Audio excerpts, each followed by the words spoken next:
1978, Detective Superintendent Dick Holland showed journalists the scene of another murder, this time in Huddersfield. The body was dragged through here and placed between this pile of wood and this wall. The victim was 18-year-old Helen Rytka. How did he kill her? She had severe head injuries and at the same time mutilations of the body. The killer was now known as the Yorkshire Ripper.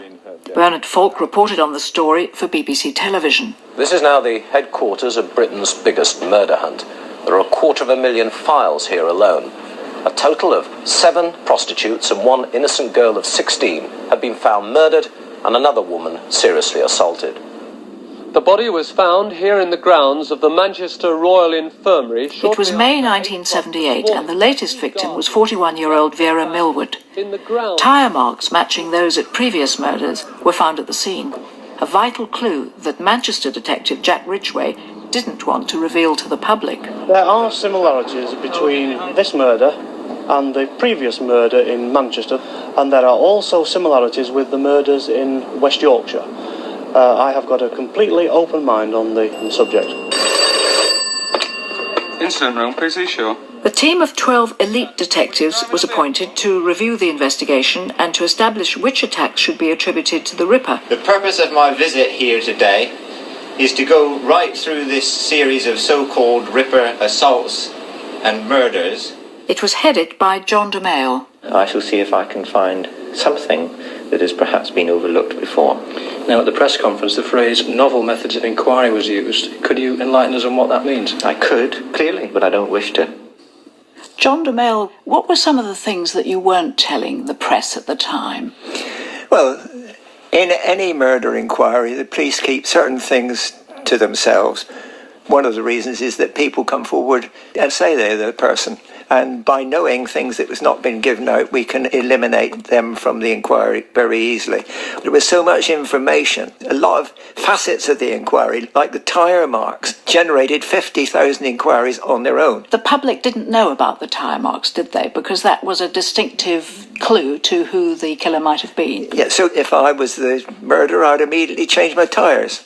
And the same thing with regard to the beard. Many reports of a killer who was bearded. Yeah, but there was a great deal of discussion, and that's a kind word to use, between myself and George Oldfield with regard to whether this should be put to the public. And a view on that was that you immediately put it to the public, you shave off his beard, so you then don't know what you're looking for. Krista Ackroyd. I was a woman working on the job, walking on the streets, talking to prostitutes, that I was only 19 years old, feeling very vulnerable. I would have liked to know what I was looking for too. John. I was asked to review the situation, how many murders or assaults were in this series. This was to help the investigation. It was not to say this is a definitive list of everyone. And there was great pressure on me not to put anyone in there that I was not certain about. And at that time, I met a woman who was to remain a friend of mine for 30 years, and that was Olive Smelt, who had survived, and at that time had been added to the list. Was she a prostitute? Absolutely not, although she lived the rest of her life with people whispering. She was titled a good time girl, whatever that means. Well, she liked to go out and have a good time, basically. Well, I like to go out and have a good time, Andrew, but that, it does not... I'm talking patrimony here, again. Yeah, absolutely. It was horrendous. And the first thing she did to me, she took my hand, I'm 19 years old, she put it at the back of her head, and she said, feel my head. And half of her skull had been caved in. And every week that woman went to her local hairdressers to have her hair rearranged so that nobody would look and see the terrible damage that had been done to her. Andy, what about the £5 note inquiry? The £5 note was found on one of the deceased. And it was new, wasn't it? It was a new one, recently issued, and it was in a secret compartment of a handbag.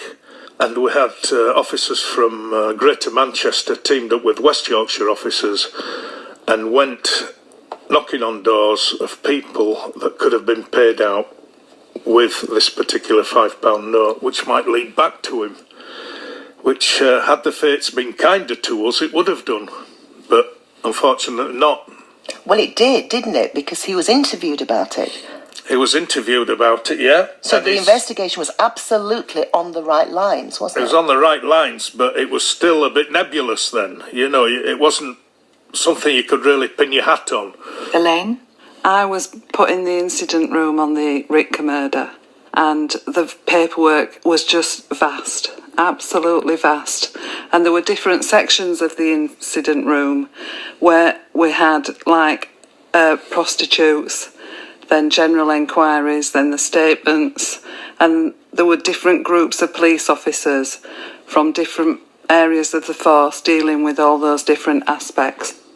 David Zachrison, we're now entering the area which was of great interest to the police and in the end turned out to be a hoax. There were some letters sent, which you saw, from somebody claiming to be the Ripper. Yes, Northumbria Police had initially been asked to assist in 1978. 3 letters had been posted with a Sunderland postmark. We were initially informed that the letters contained information that only the killer would know. And in the early stages, we didn't have sight of the full content of the letters. But of course, the extraordinarily, apparently significant finding was the cassette that this person had sent, and you were present at the press conference in Leeds when George Oldfield played it to the press. Yes, and when it was played,